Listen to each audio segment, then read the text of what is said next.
360 IA, c'est 3 questions en 6 minutes autour de l'IA.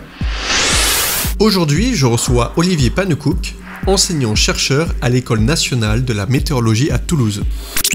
Première question.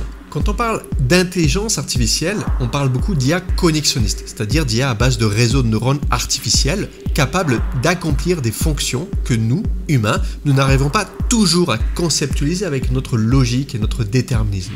Je pense notamment à des fonctions de prédiction intégrant énormément de variables.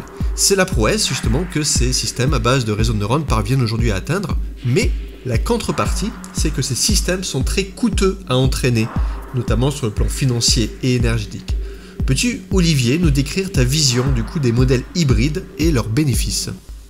La conception d'architecture hybride physique IA cherche à tirer le meilleur parti de la connaissance physique et de la connaissance offerte par les réseaux de neurones via leur apprentissage. L'IA est performante sur des situations proches de celles utilisées pour l'apprentissage, mais elle a du mal par contre à extrapoler à des situations qui n'ont jamais été observées.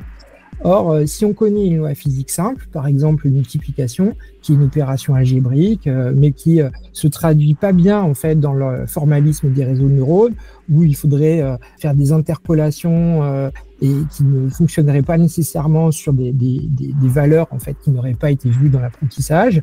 Donc le problème de ça, c'est que du coup, en essayant d'entraîner ce type de réseau, on va gaspiller de l'énergie pour construire un gros jeu de données d'apprentissage.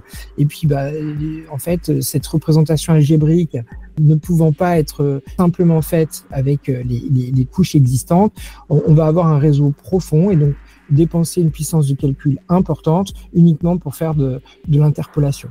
Donc, face à ce constat, on a envie de pouvoir essayer d'introduire, quand on en a la connaissance, les lois physiques dans les architectures. Alors ça, évidemment, c'est pas nécessairement très simple, mais ce qu'on peut observer, c'est que dans les architectures de réseaux de neurones, on reconnaît des briques qui permettent de représenter nos équations physiques.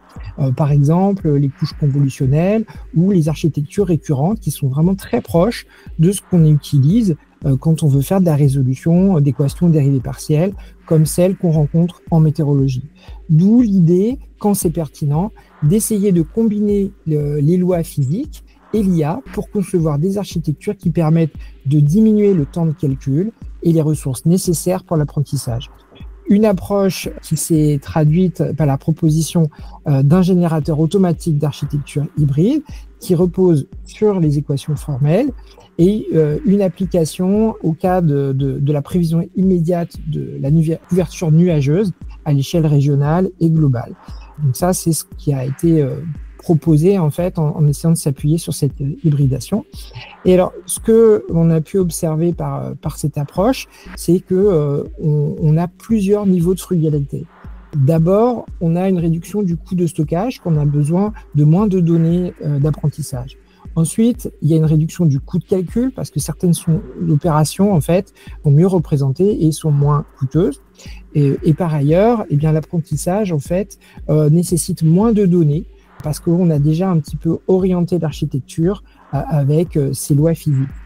Donc l'application directe, en plus de ça, qu'on a pu mettre en évidence, a été entraînée sur un domaine régional, donc centré sur la France, et sans nouvel apprentissage, en fait, on a pu utiliser cette architecture hybride à l'échelle globale. Merci Olivier. Deuxième question.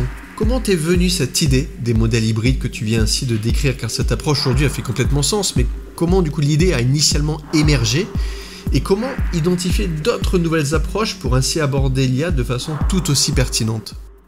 Cette idée est apparue dans le cadre d'échanges scientifiques à l'occasion d'une conférence nationale. Je mentionne car pour moi, ces échanges scientifiques me semblent essentiels. Ils permettent de mélanger des communautés, des personnes avec des visions différentes et donc l'occasion de faire émerger des idées. Alors, par contre, c'est compliqué de défendre ce type de rencontre nationale ou internationale parce qu'évidemment, ça implique que les gens bougent et donc on est bien conscient de notre empreinte carbone. Mais en même temps, voilà, ces rencontres-là sont essentielles pour la créativité. Super. Troisième question. Yann LeCun, un des pères de l'IA moderne et du deep learning, actuel directeur de l'IA chez Meta, a beaucoup partagé récemment sa vision sur les grandes limites des LLM, Large Language Models, qui sont les modèles de langage au cœur d'applications comme ChatGPT, Midjourney, Mistral, etc. Donc de l'IA générative, qui bouleverse aujourd'hui beaucoup nos pratiques dans le numérique. Il appelle à trouver en fait de nouvelles façons de faire d'autres approches pour aborder l'IA. Quel est ton avis sur ces jugements ? En ce qui concerne les applications en physique, ce serait dommage, de mon point de vue, de supprimer des centaines d'années de réflexion, de découverte sur le simple fait qu'on pourrait faire mieux à partir de bases de données. Comme on l'a vu tout à l'heure, l'hybridation a des avantages. Elle permet de réduire le coût en énergie et en stockage. Donc, de ce point de vue-là, je rejoins tout à fait effectivement cette vision de Yann LeCun. Par contre, j'ai envie de la voir aussi à l'envers, d'une certaine manière. Je crois que les architectures modernes, par exemple les transformers qui sont au sein de ChatGPT, nous invitent aussi à revoir le monde différemment et peut-être à envisager d'aller vers des formulations mathématiques dont nous n'avions pas l'idée jusqu'à présent. Et donc, peut-être que ces architectures-là nous permettent de revoir la physique autrement. Et donc, j'ai défendu l'idée d'aller de la physique vers la notion d'architecture.